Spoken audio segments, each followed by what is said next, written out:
लोकसभा चुनाव के बाद आम जनता की जेब पर वजन बढ़ने वाला है। जी हां, प्रदेश सरकार एमपी के सभी नगरीय निकायों में टैक्स बढ़ाने की तैयारी कर रही है, जिसे लेकर अब सियासी पारा भी चढ़ने लगा है। देखिए खास रिपोर्ट। लोकसभा चुनाव के बाद मध्य प्रदेश के सभी नगरीय निकायों में कर बढ़ाने की तैयारी है। संपत्ति कर, पानी और सीवेज टैक्स समेत अन्य स्थानीय करों में इजाफा होगा। नगरीय विकास एवं आवास विभाग ने टैक्स में बढ़ोतरी करने के निर्देश दिए हैं। दरअसल सरकार कचरा प्रबंधन, सीवेज और पानी पर जितना खर्च करती है, उसी अनुपात में इसका शुल्क बढ़ाया जाएगा। वहीं प्रॉपर्टी टैक्स में कलेक्टर गाइडलाइन के हिसाब से बढ़ोतरी होगी और अब इसे लेकर कांग्रेस ने भाजपा पर निशाना साधना शुरू कर दिया है कि सब टैक्स बढ़ाने वाले हैं। ये 4 तारीख के बाद नगर निगम के, पानी के और जितनी भी जमीनों के सब टैक्स बढ़ाने वाले हैं और जनता को चूसने वाले हैं। ये सब बातें समाचार पत्रों में छपी है। पहले तो हम इसका विरोध करेंगे पूरी ताकत से और ये पैसा ज़्यादा इकट्ठा करके ये निगम मंडल में लोगों को नियुक्तियां जो देंगे, पैसे देंगे।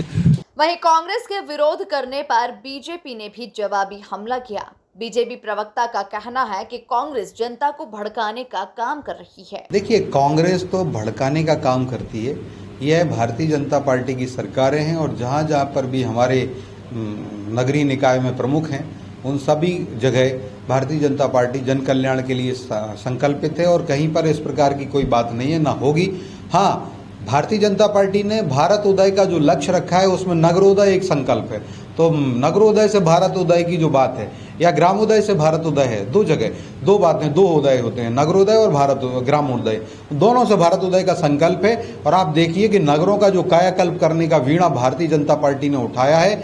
भाजपा ने, आप देखिए, आज भारत को एक अलग स्थिति में पहुंचा दिया। आप वहाँ की स्वच्छता की बात करें तो नगरोदय के मिशन में भी आपको स्मरण में लाना चाहता हूं कि पिछले वर्ष ही हमारा संकल्प था कि 21,000 करोड़ रुपए से ज़्यादा की राशि मिशन नगरोदय के लिए रखी थी, क्योंकि नगरोदय से ही भारत उदय होगा। और आत्मनिर्भर भारत या विकसित भारत की संकल्पना में नगर और ग्राम एक एक इकाई बहुत महत्वपूर्ण रोल निभाती है, भूमिका अदा करती है। निसंदेह भारतीय जनता पार्टी नगरोदय का और ग्रामोदय का उदय करने के लिए, उनका कल्याण करने के लिए अनेक कार्य करेगी, उसके लिए संकल्पित है। गौरतलब है कि केंद्रीय शहरी विकास सचिव अनुराग जैन ने भोपाल में केंद्र सरकार की योजनाओं की समीक्षा की थी। इस दौरान उन्होंने पेयजल योजना के लिए नगरीय निकायों को संचालन और संधारण की राशि देने से इनकार कर दिया था। उन्होंने बैठक में कहा था कि अब निकायों को आत्मनिर्भर होना होगा। अब इस मामले को लेकर सियासत भी शुरू हो गई है। Bureau report, MP news, Bhopal.